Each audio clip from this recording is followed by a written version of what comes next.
Sabe aquele momento em que você está entediado e coloca sua música favorita para tocar? Você, muito provavelmente, colocaria ela no looping para cantar várias vezes. Mas, e se eu te contasse que a mesma música que você tanto escuta é o maior arrependimento de quem a produziu, abordando assuntos tão pessoais e profundos que não deveriam ser escritos e muito menos publicados? Hoje eu vou te contar quais são as bandas que desprezam os seus maiores sucessos.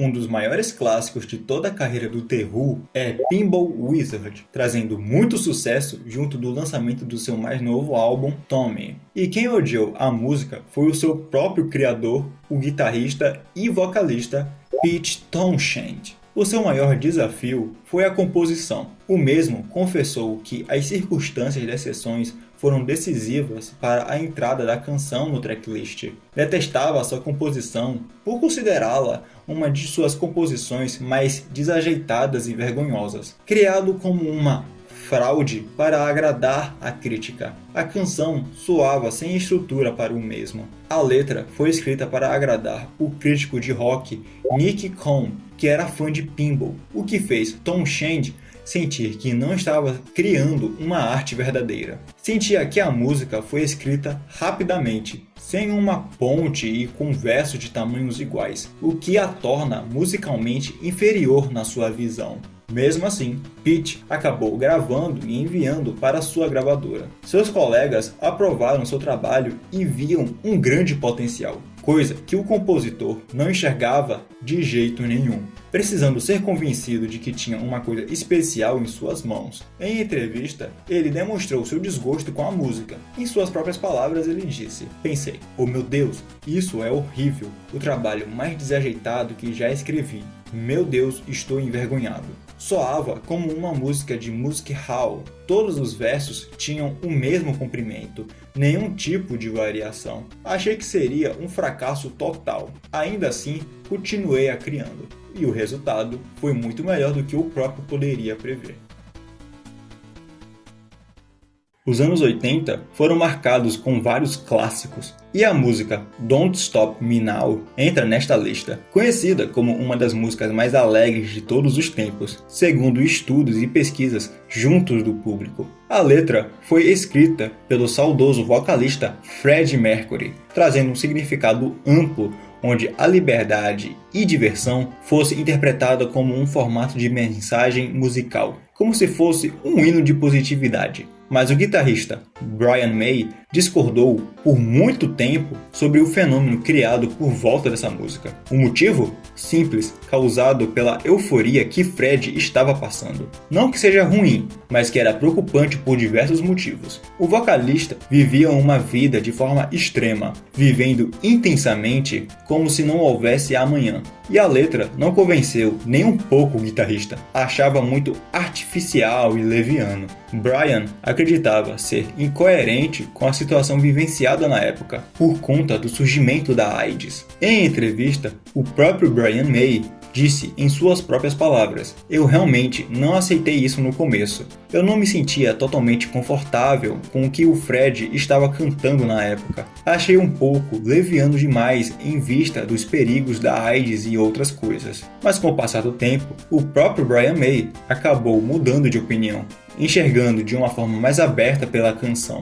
Com essa nova interpretação da faixa, ele disse em suas próprias palavras: "Eu tive que desistir. É uma ótima música. Não tem como contornar isso. Acho que é isso que o Fred tinha um talento incrível para fazer.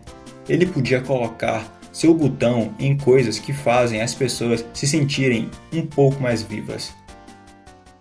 Acredito que não seja surpresa, mas é muito comum encontrar pessoas que odeiem a música Wonderwall, sendo que os próprios vocalistas detestam essa música e já demonstrou insatisfação em cantá-la várias vezes. Até na carreira solo, os irmãos Gallagher não conseguiam manter distância dessa faixa. O processo criativo foi simples. Inicialmente, Noel Gallagher disse que escreveu para sua namorada, Meg Matthews, escrevendo como um amigo imaginário que virá salvar de quem você é. Até então, nenhuma surpresa. O que a dupla não imaginava que essa música se tornaria um hit mundialmente famoso posteriormente. O motivo do ódio pela faixa é porque ela é tocada demais, e acaba que a maioria das pessoas se enjoam da mesma. Um outro motivo para gerar essa desaprovação são os iniciantes de violão, que geralmente essa música é apresentada para aprender de início, se tornando algo clichê, que deixou o próprio compositor muito incomodado. Em entrevista, ele deixou bem claro sua opinião sobre a música. Wonderwall é uma das minhas músicas menos favoritas, pois não está finalizada. Se eu pudesse de alguma forma voltar no tempo, provavelmente escolheria uma música diferente como nosso cartão de visitas. Talvez Some Might Say. A crítica continua se estendendo por questões de compromissos e pressa para a composição do seu disco como um todo, que é o seu álbum What's the Story? Morning Glory. O irmão Liam Gallagher não tem uma opinião muito diferente. Em suas próprias palavras, ele disse: "Não suporto essa música. Toda vez que tenho que cantá-la, sinto vontade de vomitar." O problema é que era uma grande música para nós. Você vai para os Estados Unidos e eles dizem: "Você é o senhor Wonderwall? Você quer bater em alguém?" Apesar de tanta crítica em relação à faixa, uma coisa é fato: ambos não conseguem se livrar dessa música, sendo sempre presente nos setlists, tanto para a abertura ou encerramento de suas apresentações.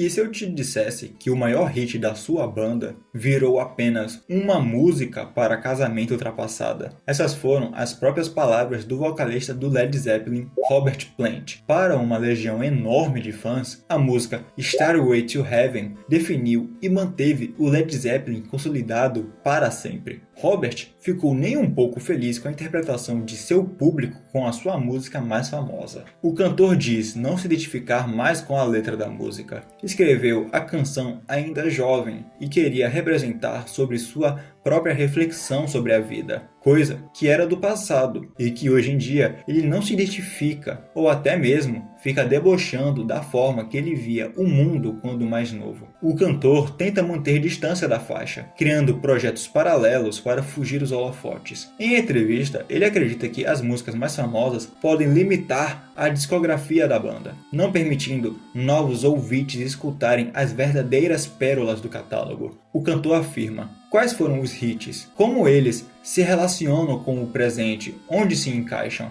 Eles se encaixam como uma espécie de memória. Quando dizem que eu não gosto de Stairway to Heaven, na verdade eu não gosto da ideia dela. Essas coisas icônicas são apenas o que são. Mas um outro integrante da banda discorda totalmente. O baixista John Paul Jones descreveu a faixa como uma espécie de amostra grátis do poder do Zeppelin. Em entrevista, ele disse: "Ela tem tudo o que fazemos em algum momento. Começa suave, com instrumentos acústicos, entra em uma levada quase jazzística com teclado e depois o rock and roll toma conta, com solos, tem de tudo. Acho muito boa. E ainda tem as letras místicas, que ninguém sabe bem o que significam, nem sequer o próprio Robert. Não sei por que ele não gosta. Talvez não goste das letras, mas eu discordo. Acho uma ótima música."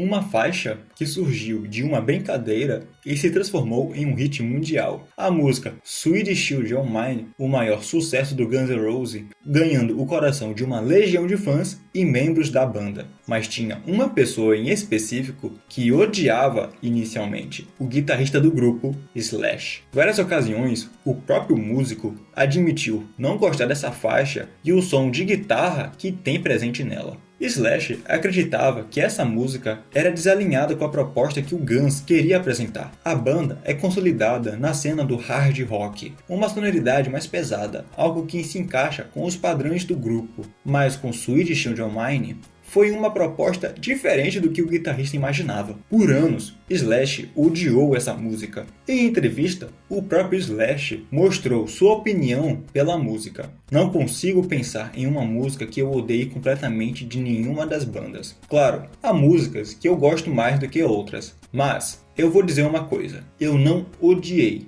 mas eu também não gostei de Sweet Child O' Mine." E isso te dá uma ideia de quanta credibilidade tem a minha opinião. O riff eu amo, mas a música, o Guns N' Roses sempre foi hard rock. Com atitude, quando fazíamos baladas, elas eram de blues, mas esta era uma balada agitada, mas ao mesmo tempo uma grande música. No fim, claro, foi um dos maiores hits que fizemos. Mas, com o passar do tempo, o próprio Slash aprendeu a gostar da música, apesar de tanto tempo. O guitarrista reconhece o peso da importância que essa faixa tem para toda a discografia da banda. Anos depois, em uma entrevista, o Slash foi perguntado novamente sobre seu gosto pela música. Com a mente mais aberta, ele respondeu da seguinte forma: "Eu era o cara que, a princípio, não era muito fã de Sweet Child O' Mine. Não por causa do riff, mas sim pelo tipo de música. Na época, éramos uma banda que tocava algo mais pesado, e essa música é tipo uma balada, com ritmo mais calmo, mas ao longo dos anos, fui passando a gostar."